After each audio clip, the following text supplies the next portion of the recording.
তো যেতে হলে কিছু কর্ম করা লাগবে, কর্ম ছাড়া যাওয়া যাবে না। আল্লাহ রাব্বুল আলামিন বলতেছেন যে কদ আফলাহাল মুমিনুনাল্লাযীনা হুম ফী সালাতিহিম খাশিউন। মুমিন সফল হয়ে গেছে। মুমিন যদি কি করে, খুশুউর সাথে নামাজ আদায় করে, এটা হচ্ছে সফলতার এক নম্বর হচ্ছে কারণ। বলি সুবহানাল্লাহ। মুসল্লিনে কেরাম রাসূলুল্লাহ সাল্লাল্লাহু আলাইহি ওয়াসাল্লাম একটা হাদিস আছে মিশকাত শরীফ, রাসূলুল্লাহ সাল্লাল্লাহু আলাইহি ওয়াসাল্লাম ইরশাদ ফরমান, সাইয়েদনা আবু যর গিফারী রাদিয়াল্লাহু তাআলা আনহু থেকে হাদিসটা বর্ণিত। তিনি বলেন একদিন রাসূলুল্লাহ সাল্লাল্লাহু আলাইহি ওয়াসাল্লাম একটা গাছে হাত রাখলেন। হাত রাখার কারণে ওই সময় ছিল শীতকাল। কি কাল ছিল? স্যার দেখেন, আমরা জান্নাতে যাইতে কিন্তু কথাগুলো আবার হইতেই হবে, মনোযোগ সবর করে, তাহলে আমরা যেন জান্নাতের একটা সহজ করে। সুবহানাল্লাহ।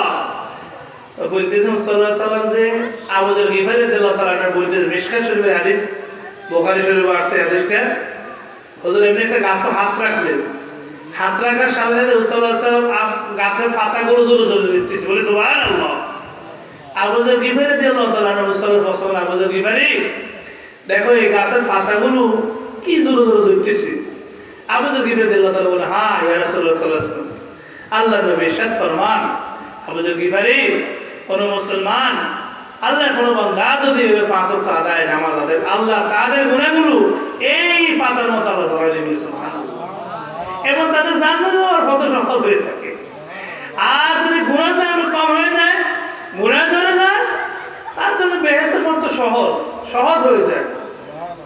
এই দুনিয়া তো আমরা সাধারণত অনেক গুনাহ করি, অনেক ধরনের গুনাহ আমরা করি। এই হাদিস দ্বারা বোঝা যায়, যদি আমরা পাঁচ ওয়াক্ত নামাজ আদায় করি, আল্লাহ রাব্বুল আলামিন এই পাতার মতো আমাদের এই সগীরা করে বলে আল্লাহ পাক ঝরাই দিবেন। সুবহানাল্লাহ। সুতরাং আমরা কেউ থাকতে আসিনি, সবাই মুমিন হই। আমরা সবাই চাই মুমিন হয়ে আল্লাহর কবর যেতে। আপনি সকল মুসলমানের প্রশ্ন করল, কেউ অন্য কিছু বলবে না, সবাই বলবে আমার একটাই খেয়াল, আমি মুমিন হব, এরপরে আল্লাহ বেহেশতে যাওয়ার আমার খেয়াল। বলি সুবহানাল্লাহ। আর মুমিন না হলে তো আল্লাহ বেহেশতে যাওয়া এত সহজ নয়। এই কারণে আল্লাহ শর্ত দিয়েছেন যে মুমিন সফল হয়ে গেছে, অর্থাৎ তার জন্য জান্নাত সহজ। কিন্তু এক নম্বর কারণ হচ্ছে সে নামাজ আদায় করতে হবে খুশুর সহিত। বলি সুবহানাল্লাহ। মুসলিম এখানে কথা কম হলো, কথাগুলো গুরুত্বপূর্ণ কথা বলবো, আমরা সবাই ইনশাআল্লাহ একটু খেয়াল করে শুনি। আরেকজন সাহাবী, হুজুর আকরাম সাল্লাল্লাহু আলাইহি ওয়াসাল্লাম সাহাবী সাইয়েদনা আবু হুরায়রা সবাই বলি রাদিয়াল্লাহু তাআলা আনহু, অত্যন্ত জরুরি কত সাহাবী। দেখেন মিশকাত শরীফে এসেছে ওনার হাদিস, আল্লাহ রাসূল সাল্লাল্লাহু আলাইহি ওয়াসাল্লাম একদিন হুজুর আবু হুরায়রা রাদিয়াল্লাহু তাআলা আনহু বলে, আবু হুরায়রা, তোমার বাড়ির সামনে যদি নহর মানে নদী থাকে, কোনো মানুষ যদি সেখানে 5 বার গোসল করে, তার শরীরে কি কোনো ময়লা আবর্জনা থাকবে? আবু হুরায়রা রাদিয়াল্লাহু তাআলা তিনি বলে, না ইয়া রাসূলুল্লাহ সাল্লাল্লাহু আলাইহি ওয়াসাল্লাম, তার শরীরে তো কোনো ময়লা আবর্জনা কিচ্ছু থাকবে না, 5 বার যদি সে গোসল করে। রাসূলুল্লাহ সাল্লাল্লাহু আলাইহি ওয়াসাল্লাম বলে, আবু হুরায়রা, আল্লাহর কোনো বান্দা, কোনো মুসলমান যদি 5 ওয়াক্ত নামাজ আদায় করে, আল্লাহ পাক তাদের গুনাহগুলো পানির মধ্যে ঝরাই দিবেন। সুবহানাল্লাহ। দেখেন বেহেশতে আসলে কঠিন, আবার কিন্তু সহজ। এখানে রাসূলুল্লাহ সাল্লাল্লাহু আলাইহি ওয়াসাল্লাম বলেছেন, আকলিস দীনাকা ইয়াকফিকাল আমালুল কলিল, তোমার ঈমানকে খাঁটি করো, অল্প আমলই তোমার জন্য যথেষ্ট। যাই আমল করব, ঈমান খাঁটি করে আমি আমার দৈনন্দিন যে আমলগুলো আছে, আমলগুলো আমি আদায় করব। মুসলিমে কেরাম এখানে বলতেছি, মুমিনের এক নম্বর মুমিনের গুণাবলী হচ্ছে সে খুদুর সহিত নামাজ আদায় করে। বলে সুবহানাল্লাহ। মুসলিমে কেরাম, আল্লাহ সাল্লাল্লাহু আলাইহি ওয়াসাল্লাম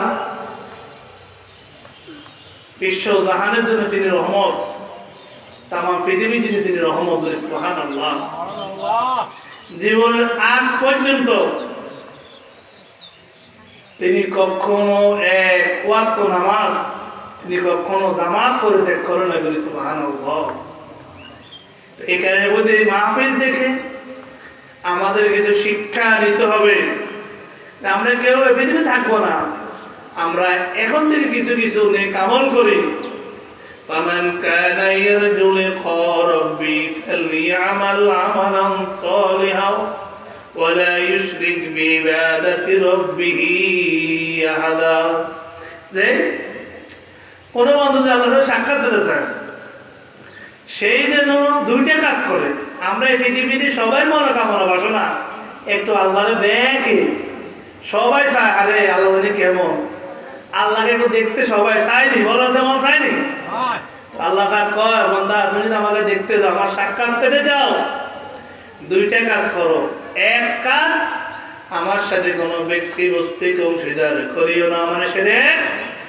দুই নম্বর হচ্ছে নেক কাজ করো, ভালো ভালো কাজ করো, আমল করো, তাহলে আমার সাথে একদিন তোমার সাক্ষাৎ হবে। বলি সুবহানাল্লাহ। আমরা প্রতিদিন নামাজ পড়ি, দেখেন আমাদের এখন নামাজটা নামাজ হয় না, আমাদের নামাজটা নামাজ হয় না, কিন্তু যে খুশু খুদুর সহিত নামাজের কথা বলছেন আল্লাহ পাক এই আয়াতের ভিতরে, অর্থাৎ আমার খেয়াল থাকতে হবে যখন আমি নামাজে দাঁড়াই, আমার সামনে আমার আল্লাহ, পিছনে আমার আজরাইল, ডাইনে আমার জন্য জান্নাত, বামে জাহান্নাম, আমি কোন দিকে যাব। সুতরাং এই খেয়াল করে যদি আমি এত নামাজে দাঁড়াই, আমার আল্লাহকে আমি কুদরতি পাই সিজদায়, তখন আমার ভিতরে ইখলাস, আল্লাহ পাক ইখলাস দিয়ে দেবে। বলি সুবহানাল্লাহ। আর ইখলাসটা কি?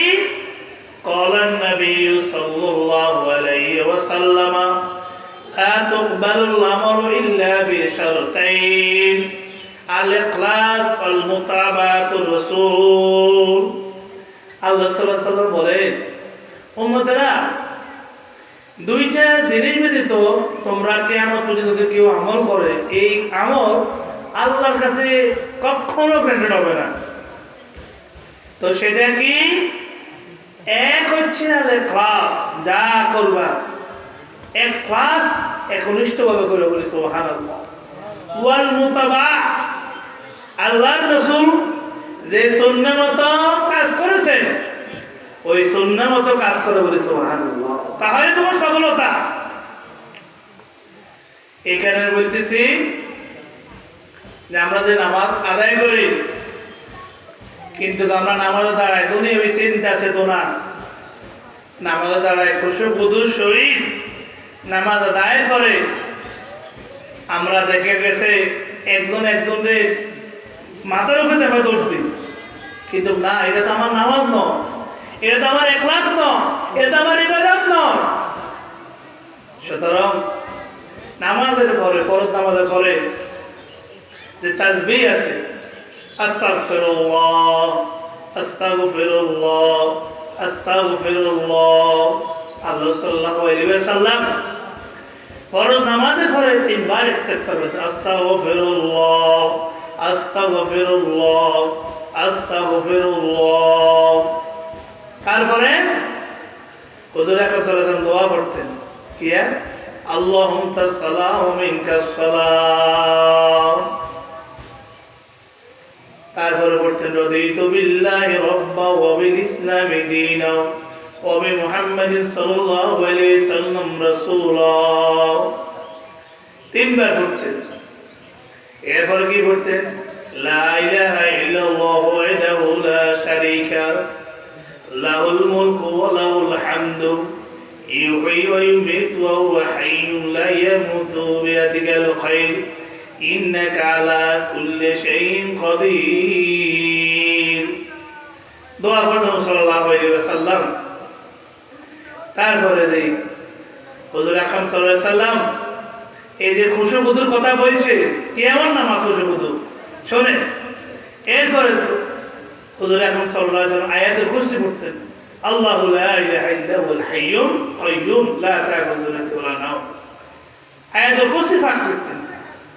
আল্লাহ রাসূল সাল্লাল্লাহু আলাইহি ওয়াসাল্লাম বলেন, কোন বান্দা যদি প্রত্যেক ফরজ নামাজের পর আয়াতুল কুরসি পড়ে, আল্লাহর মৃত্যুর পরে আল্লাহ তার জন্য বেহেশতের 8টা দরজা খুলে দেবে। সুবহানাল্লাহ, 8টা দরজা খোলা, সে যে দরজা দিচ্ছে ওই দরজা আল্লাহ বেহেশত করে দিতে পারে। সুবহানাল্লাহ। প্রিয় মুসলিম কেরাম, এই যে আমল, এই যে আল্লাহ বলছেন قد أفلح المؤمنون الذين هم في صلاتهم خاشعون, মুমিনদের সফল হয়ে গেছে আর যারা খুশু খুদুর সহিত কি করে নামাজ আদায় করে তারা।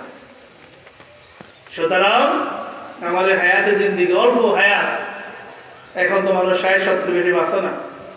রাসূলুল্লাহ সাল্লাল্লাহু বলতেছেন এই কারণে উম্মতরা এই জমানা তোমরা তো মনে করো যার জ্ঞান আছে সে জ্ঞানী, যার বাড়ি আছে গাড়ি আছে অট্টালিকা আছে তোমরা মনে করো ওই লোকটা জ্ঞানী। কই না, সে আসলে জ্ঞানী। জ্ঞানীকে জ্ঞানীকে রাসূলুল্লাহ সাল্লাল্লাহু আলাইহি ওয়াসাল্লাম আল-কাইসু মান দারা নাফসাহু ওয়া আমিলা লিমা বাদাল মাউত। আল্লাহ সাল্লাল্লাহু আলাইহি ওয়াসাল্লাম বলে উম্মতরা জ্ঞানী হচ্ছে ওই ব্যক্তি যে মৃত্যুর আগে ভালো ভালো নেক আমল করে, ভালো ভালো কাজ করে। আজকের এই কাজ, আজকে যেহেতু ওয়াজ মাহফিল আয়োজন করা হয়েছে, কত নেক পুণ্যর কাজ এটা। অসংখ্য মানুষ আসবে, ওলামারা কেরাম করে হযরত তাকবীর করবেন, মানুষ শুনবেন, পর্দার মা বোনেরা শুনবেন। এটা দুনিয়া আখিরাতের একটা আপনার সম্ভব, একটা উসিলা। সুতরাং হুজুর আকরাম সাল্লাল্লাহু আলাইহি ওয়াসাল্লাম ইরশাদ ফরমান আল-কাইসু মান দানা নাফসাহু ওয়া আমিলা লিমা বাদাল মাউত। তোমাদের মধ্যে ওই ব্যক্তি জ্ঞানী, ওই ব্যক্তি জ্ঞানীকে যে মৃত্যুর আগে ভালো ভালো কাজ করে, নেক আমল করে, ভালো ভালো আমল করে, সে হচ্ছে প্রকৃতপক্ষে জ্ঞানী। এটা আল্লাহর দৃষ্টিতে, রাসূলের দৃষ্টিতে তারাই জ্ঞানী। আর আমার দৃষ্টিতে জ্ঞানী কে? যার বাড়ি আছে গাড়ি আছে, প্রফেসর অধ্যাপক অমুক তমুক, কিন্তু না আল্লাহর কাছে তার রাসূলের কাছে এইগুলোর কোনো ইয়ে নাই। নেক আমল করবেন, ভালো ভালো কাজ করবেন, আল্লাহর কাছে প্রাধান্য, আল্লাহর জান্নাতের জন্য সহজ হয়ে যাবে। সুবহানাল্লাহ, সুবহানাল্লাহ। মুমিন এক নম্বর গুণ কি বলেন? মুমিনের গুণ এক নম্বর গুণ কি বলতে হবে ভাই? কি? খুশু খুদুর সহিত নামাজ আদায় করা। আল্লাহু আকবার। এটা হচ্ছে মুমিনের এক নম্বর দায়িত্ব, রেসপন্সিবিলিটিস। আরেকটা দায়িত্ব আছে, ওয়াল্লাযীনা হুম আনিল লাগওয়ি মুরিদুন। কয় আল্লাহ পাক ইরশাদ ফরমান যে 2 নম্বর হচ্ছে মুমিন অনর্থক কথা থেকে নিজেকে হেফাজত করে। বলে সুবহানাল্লাহ, সুবহানাল্লাহ। মুমিন অনর্থক কথা বলে না, মুমিন অনর্থক কথা বলে না দরকারি ছাড়া। কারণ মুমিন যে সময় সময় পায় কি করে? আস্তাগফিরুল্লাহ, আস্তাগফিরুল্লাহ, আস্তাগফিরুল্লাহ, সুবহানাল্লাহ, সুবহানাল্লাহ, সুবহানাল্লাহি ওয়া বিহামদিহি, সুবহানাল্লাহি ওয়া বিহামদিহি। হাদিস শরীফে আছে আল্লাহর কোন বান্দা যদি প্রত্যেকদিন সুবহানাল্লাহ ওয়া বিহামদি এইটুকু যদি 100 বার পড়ে, রাসূলুল্লাহ সাল্লাল্লাহু আলাইহি ওয়াসাল্লাম ইরশাদ ফরমান তার গুনাহ যদি সমুদ্রের ফেনার মতো হয়, আল্লাহ পাক তার গুনাহগুলো মাফ করে দেবে। সুবহানাল্লাহ। কি সুবহানাল্লাহি ওয়া বিহামদিহি। আমার তো ওজন আছে, হুজুরের কাছে অনেক সময় বলে হুজুর অনরনে আছি, টিয়া হইছে নাই, সজদা মারি না, খাইতে মারি না, টাকা করির অভাব, দোয়া করে দেন। দোয়া হুজুর কি করব? দোয়া তো আপনার লগে আল্লাহ রাসূল শিক্ষা দিয়ে গেছে। কি রাসূলুল্লাহ সাল্লাল্লাহু আলাইহি ওয়াসাল্লাম কোন বান্দা যদি বলে লা হাওলা ওয়ালা কুওয়াতা ইল্লা বিল্লাহ, আল্লাহর কোন বান্দা যদি প্রত্যেকদিন 100 বার করে প্রতিদিনই পড়ে লা হাওলা ওয়ালা কুওয়াতা ইল্লা বিল্লাহ, তারে দারিদ্রতা কখনো স্পর্শ করবে না। সুবহানাল্লাহ। কর না কি?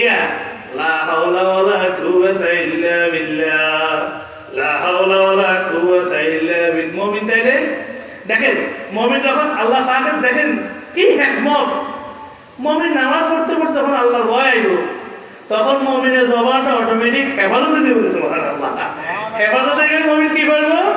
সুবহানাল্লাহ, আলহামদুলিল্লাহ, আল্লাহু আকবার বলবো, নবীর উপরে দরুদ পড়বে সাল্লাল্লাহু আলাইহি ওয়াসাল্লাম, সাল্লাল্লাহু আলাইহি ওয়াসাল্লাম।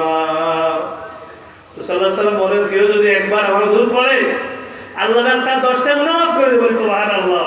তার 10টা গুনার জায়গায় 10টা নেক লিখে দেয় ফেরেশতারা, 10টা রহমত বর্ষিত করবে বান্দার প্রতি, সুবহানাল্লাহ। কেমন দরুদ! বিপদে পড়ছেন, এখন দরুদ পড়েন, আল্লাহুম্মা সাল্লি আলা সাইয়্যিদিনা ওয়া নাবিয়িনা ওয়া শাফিয়িনা ওয়া হাবিবিনা মাওলানা মুহাম্মদ সাল্লাল্লাহু আলাইহি ওয়া সাহাবিহি ওয়া বারিক ওয়া সাল্লাম। মুমিন এক নম্বর গুণ কি কইছে? কেন আছে কি আর মুমিনে খুশু খুদুর সহিত কি করবে? নামাজ আদায় করবে। 2 নম্বর হচ্ছে তারা আর নামাজ আদায়ের পাশাপাশি সেই অনর্থক, আমরা যেটা বলি আকথা কুকথা কই না, আমরা দোয়ান্দানে কই হিমি হিমি, মুমিন এগুলো বলবে না। মুমিন এগুলো বলবে। সাহাবারা বুখারী শরীফে আছে, সাহাবায়ে কেরাম রাসূলুল্লাহ সাহাবাদেরকে বলে, সাহাবীরা তোমরা কি জানো কোন কারণে মানুষ বেহেশতে যাবে, জান্নাতে যাবে? সাহাবীরা বলে, আল্লাহ তার রাসূলই ভালো জানেন। সুবহানাল্লাহ বলেন। বলে শোনো, মানুষ 2 কারণে বেহেশতে যাবে। কয় কারণে? এক হচ্ছে তাকওয়াল্লাহ ওয়া হুসনুল খুলুক। কয় সাহাবীরা 1 নম্বর হচ্ছে যারা আল্লাহকে বেশি বেশি ভয় করে, 2 নম্বর হচ্ছে যাদের চরিত্র ভালো। এই 2 শ্রেণী মানুষ আল্লাহর বেহেশতে বেশি যাবে, বলে সুবহানাল্লাহ। সাহাবীরা আমার প্রশ্ন করুন, নবী গো কারা বেশি দোজখে যাবে, জাহান্নামে যাবে? রাসূল সাল্লাল্লাহু আলাইহি ওয়াসাল্লাম ইরশাদ ফরমান, সাহাবীরা শুনো, আল ফাহামু ওয়াল ফার, অর্থাৎ মুখ এবং লজ্জাস্থানের দিকে মানুষ বেশি বেশি আল্লাহর জাহান্নামের দিকে যাবে। নাউযুবিল্লাহ। তাহলে কি বুঝলেন? মুমিনে খুশুখুদুর নামাজ আদায়ের পাশাপাশি কি করবে? সে অনর্থক কথা থেকে নিজের জবানকে কি করবে? সে হেফাজত। এই জবান যেখানে এখানে বেলাইতো না, কত মানে কারণ শুধু এনে কথা অনেক কথা না। মুমিনের এটা কোন নয়। মুমিন নামাজের পাশাপাশি নিজের এই জবানকে হেফাজত করবে, সুবহানাল্লাহ। এগুলো রাসূল সাল্লাল্লাহু আলাইহি ওয়াসাল্লাম বলে, উম্মতরে শোনো, এই 2 কারণে আমার উম্মতরা বেশি জাহান্নামে যাবে। এক হচ্ছে আল ফাহামু, আর 2 নম্বর আল ফারস, লজ্জাস্থান। এই 2টা যে হেফাজত করবে। আর হাদিসে বলেন, যে ব্যক্তি তার এই ফাহাম এবং ফারস এই 2টা হেফাজত করবে, রাসূল ইরশাদ ফরমান, আদাল্লাহুল জান্নাহ, আর জান্নাতে জিম্মাদার আমি নবী মুহাম্মদ রাসূলুল্লাহ সাল্লাল্লাহু আলাইহি ওয়াসাল্লাম। নামাজের পাশাপাশি যদি আপনি এই 2টা কাজ করেন, না কত সহজ বেহেশত আল্লাহ। ঈমান ঠিক রাখি নামাজ পড়েন, ঈমান ঠিক রেখে নামাজ পড়েন, জবান হেফাজত করেন, এই লজ্জাস্থান এই মুখ হেফাজত করেন, আল্লাহ বেহেশত আপনার খুবই নিকটে, বলে সুবহানাল্লাহ। আদাল্লাহুল জান্নাহ, আল্লাহ রাসূল সাল্লাল্লাহু আলাইহি ওয়াসাল্লাম বলেন, তার জান্নাতের জিম্মাদার আমি নবী মুহাম্মদ রাসূলুল্লাহ সাল্লাল্লাহু আলাইহি ওয়াসাল্লাম। আমরা আসলে এই পরকালের কথা ভুলে গেছি সবাই। আমাদের সবাই দুনিয়ার পেরেশান। আজকে এত বড় আলিশান মাহফিল, এলাকার মানুষ আছে নাকি? অনেক তো আছে, হাজার হাজার মানুষ আছে এলাকায়। কেন আমরা রাস্তাঘাটে এসে করি? আমরা সবাই আল্লাহর এই যে এত বড় একটা মসজিদ হইতেছে, মজমা হইতেছে, আসি কোরআনের কথা বলি, হাদিসের কথা শুনি, দুনিয়া তো লাভবান, পরকাল আমাদের লাভবান। সুতরাং আমরা কি বুঝলাম? তাহলে আজকের আলোচনা থেকে আমরা 2টা জিনিস বুঝলাম। কি 2টা জিনিস বলেন? 1 নম্বর হচ্ছে মুমিন সফল হয়ে গেছে, তবে শর্ত আছে, যদি সে কি করে? খুশুখুদুর সহিত নামাজ আদায় করে, পাশাপাশি তার এই জবান যদি সেই এই দিক সেই দিক ব্যবহার না করে, এই জবান যদি আল্লাহর জন্য, তার রাসূলের জন্য যদি ব্যবহার করে, তার বেহেশত কি সহজ নাকি কাছে? সহজ নাকি দূরে? একবারই সহজ, সুবহানাল্লাহ। এক সাহাবী রাসূল প্রশ্ন করছেন যে রাসূলুল্লাহ নাজাত কিভাবে নাজাত হয়? রাসূল সাল্লাল্লাহু আলাইহি ওয়াসাল্লাম বলেন, তুমি ঘরে অবস্থান করো, নিজের জিহ্বাকে হেফাজত করে ঘরে অবস্থান করো, আর হচ্ছে নিজের গুনাহের জন্য আল্লাহর কাছে কাঁদো, বলে সুবহানাল্লাহ। তাইলে তোমার জন্য নাজাত একবারই সহজ, একদম কাছে। তরিকে তো ভাই বেদারা আমরা যারা আছি, আল্লাহকে বেশি বেশি করে ভয় করুন। এই আল্লাযীনা আমানু তাকুল্লাহ হাক্কা তুকাতিহি ولا تموتن إلا وأنتم مسلمون তোমরা আল্লাহর যত ভয় করো ইমানদারেরা আর মুসলমান নহে খবর আসিও আমরা সবাই মুসলমান দাবি করছি কিন্তু বর্তমানে আমাদের ঈমান 100 ভিতরে আমাদের এই 30 জনেরই আমার মনে হয় ঈমান আছে কিনা সন্দেহ আমরা ঈমান হারা হয়েছি দিন দিন কেন কারণ আমরা আল্লাহর থেকে রাসূল থেকে দূরে সরে গেছি যার কারণে আমাদের ঈমানের বল ঈমানের খাতের দিন দিন কমে যেতেছে লা ইলাহা ইল্লাল্লাহ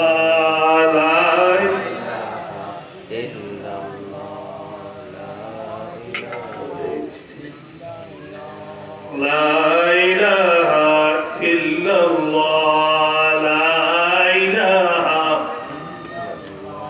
লা ইলাহা ইল্লাল্লাহ মুহাম্মাদুর রাসূলুল্লাহ সাল্লাল্লাহু মুসলিম কেরাম পর্দার মা বোনেরা সবার প্রতি শেষ একটা অনুরোধ ঈমানকে মজবুত করেন এই মাহফিল থেকে একটা শিক্ষা নেন আজকে ঈমান মজবুত করেন আল্লাহকে ভয় করে খুশুখুদুর সহিত নামাজ আদায় করেন এই জবানকে হেফাজত করেন নিজের লজ্জাস্থানকে হেফাজত করেন আল্লাহর বেহেশত একদম কাছে বলি সুবহানাল্লাহ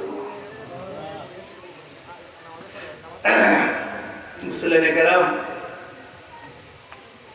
হুজুর আকরাম সাল্লাল্লাহু আলাইহি ওয়াসাল্লাম এই পৃথিবীতে ইচ্ছে করলে অনেক ধনী হতে পারতেন পৃথিবীর সবচেয়ে বড় ধনী তিনি হতে বলতে একটু বলতেন ওমর ইবনে খাত্তাব রাদিয়াল্লাহু তাআলা আনহু একদিন রাসূল সাল্লাল্লাহু আলাইহি ওয়াসাল্লামের কাছে আসছেন একটা কাজে আসছেন দরজা নক করছেন সালাম দিয়েছেন আসসালামু আলাইকুম ইয়া রাসূলুল্লাহ আল্লাহর নবী সাল্লাল্লাহু আলাইহি ওয়াসাল্লাম দরজাটি খুলে দিলেন দেখলেন যে ওমরের খেয়াল করলেন হুজুর আকরাম সাল্লাল্লাহু আলাইহি ওয়াসাল্লামের পুরো পিঠ মোবারকের মধ্যে ছোটের দাগ ওমর এই দৃশ্য দেখে খাইতেছেন আর বলছেন নবী গো দুনিয়ার এই যে কাফের মুশরিকরা তারা কত আরামায় শিখতেছে আপনি বিশ্ব জাহানে তামাম জাহানের জন্য আপনি নবী রাসূল রহমত কিন্তু আপনার পিঠ মোবারকে ছোটের দাগ নবী গো আপনি আমার নির্দেশ দেন আমি ওমর আপনার একটা কম্বল কিনে দিই হুজুর আকরাম সাল্লাল্লাহু আলাইহি ওয়াসাল্লাম বলে ওমর এই যে দেখছেন ওহদ পাহাড় হ্যাঁ ওই ওহদ পাহাড়ে যদি আমি বলে আমার জন্য স্বর্ণ হয়ে যায় আমার জন্য স্বর্ণ হয়ে যাবে সুবহানাল্লাহ সুতরাং ওমর এই দুনিয়া তো ক্ষণস্থায়ী আমার এ তো শান শকত বিদেশিতা আমি মুহাম্মদ রাসূলুল্লাহ সাল্লাল্লাহু আলাইহি ওয়াসাল্লাম পছন্দ করি সুতরাং এই মাহফিলের আমরা সৌন্দর্য রক্ষা করব এই মাহফিলের পবিত্রতা রক্ষা করব আমি এখন অনুরোধ করি বলবো এলাকার মধ্যে যেসব বৃদ্ধ বাবারা আছেন যুবকরা আছো আমরা মাগরিবের পর পরে ছিলাম নামাজের পর পরে আমরা ইনশাআল্লাহ মাহফিলে ইনশাআল্লাহ আমরা বসে যাব মাগরিবের পর পরে আমাদের অনেক বড় মাহফিল আলেম যাদেরকে আমরা অনুযায়ী চিনি আন্তর্জাতিক খ্যাতি সম্পূর্ণ মুফাসসির কোরআন হযরতুল হাজ আল্লাহর মুহাদ্দিস রবিউল হেলালি অনেক বড় মাহফিল আলেম তিনি বাদ মাগরিবের পর পরে আমাদের সামনে তাকরীর পেশ করবেন সুতরাং আমরা যারা এখনো এদিক সেদিক ঘোরাফেরা করতেছি আমরা অতি দ্রুত আমরা মসজিদে চলে আসি দিনই কিছু কথা শুনবো দিনই কিছু আমল করবো কিছু আমরা ইনশাআল্লাহ ঈমান আমলের কথা শুনবো আমরা মাগরিবের পরে আর ইনশাআল্লাহ কেউ আমরা ঘোরাফেরা করবো না লা ইলাহা ইল্লাল্লাহ লা ইলাহা ইল্লাল্লাহ লা ইলাহা ইল্লাল্লাহ লা ইলাহা ইল্লাল্লাহ মুহাম্মাদুর রাসূলুল্লাহ তাহলে কি কইছে খেয়াল আসেনি বেগে আসেনি তাহলে মুমিন কি গেছে সফল হতে এক নম্বর গুণ কি কইছে খেয়াল আসেনি যারা খুশুখুদুর সহিত কি আদায় করে নামাজ قال النبي صلى الله عليه وسلم أنا كما الصلاة فقد أقام الدين ومن هدم الصلاة فقد هدم الدين والصلاة إماد الدين فمن أقام الصلاة فقد أقام الدين আল্লাহ নবী ইরশাদ ফরমান উম্মতরা শোনো যে নামাজ হচ্ছে দিনের খুঁটি, নামাজ হচ্ছে দিনের খুঁটি। ফামান আকামা সালাতা ফাকাদ আকামাদ দ্বীন, যে নামাজ কায়েম করলো সে দিন কায়েম করলো। ওয়া মান হাদামা সালাতা ফাকাদ হাদামাদ দ্বীন, আর যে নামাজ ছেড়ে দিল সে দিন ধ্বংস করলো। নাউযুবিল্লাহ। সুতরাং এক নম্বর গুণ থাকতেই হবে, না থাকলে আমি মুমিন বলে গণ্য হব না। আমাদের অনেকজন আছে যারা নামাজ হচ্ছে নাই, তো যারা করে নামাজের কথা মনে লাগতো না, আর নামাজ না হলে ইমান ঠিক আছে। যারা নামাজ পড়ে ইমান কি আছে ঠিক, নামাজ না হলে ইমান কেন ঠিকতে, ইমান ঠিক তাইনি নামাজ না হলে। তো সাল্লাল্লাহু আলাইহি সাল্লাম ইরশাদ ফরমান যে আল্লাহর কোন বান্দা ইমান থাকা অবস্থায় চুরি করতে পারে না, ইমান থাকা অবস্থা জেনা করতে পারে না, ইমান থাকা অবস্থা অন্যের হক মারতে পারে না। সুতরাং আমি যখন চুরি করি, জেনা করি, গুনাহ করি, বোঝা যায় ওই সময় আমার ইমান আমার কাছে থাকে না।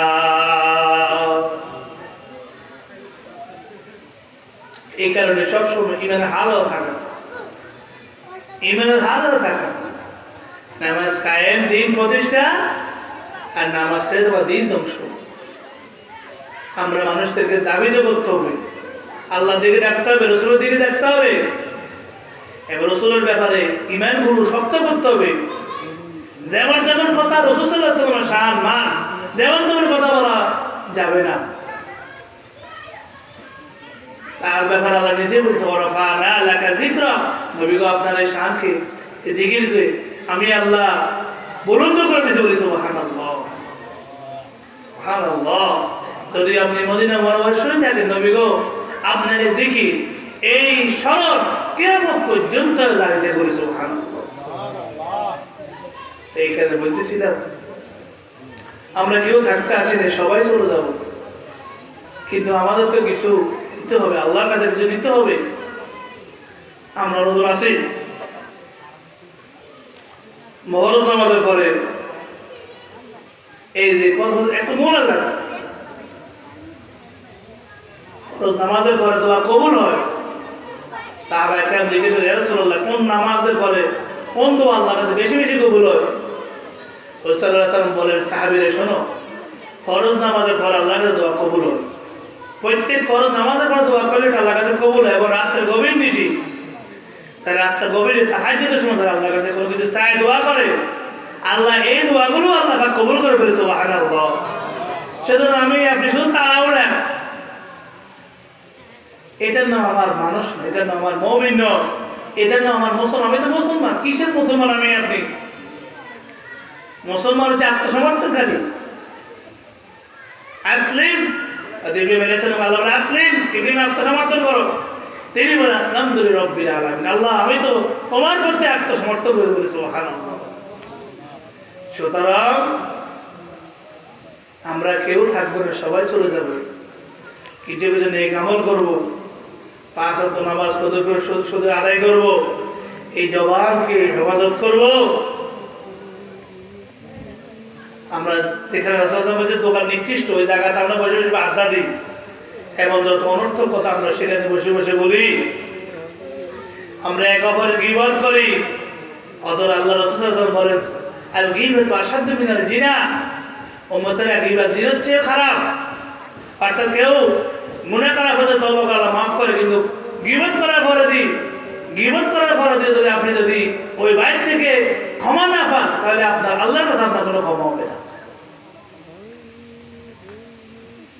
এই কারণে আল্লাহ রাসূল গীবতকে জিনার সাথে তুলনা করছেন। আর গীবাতু আশাদ্দু মিনাল জিনা,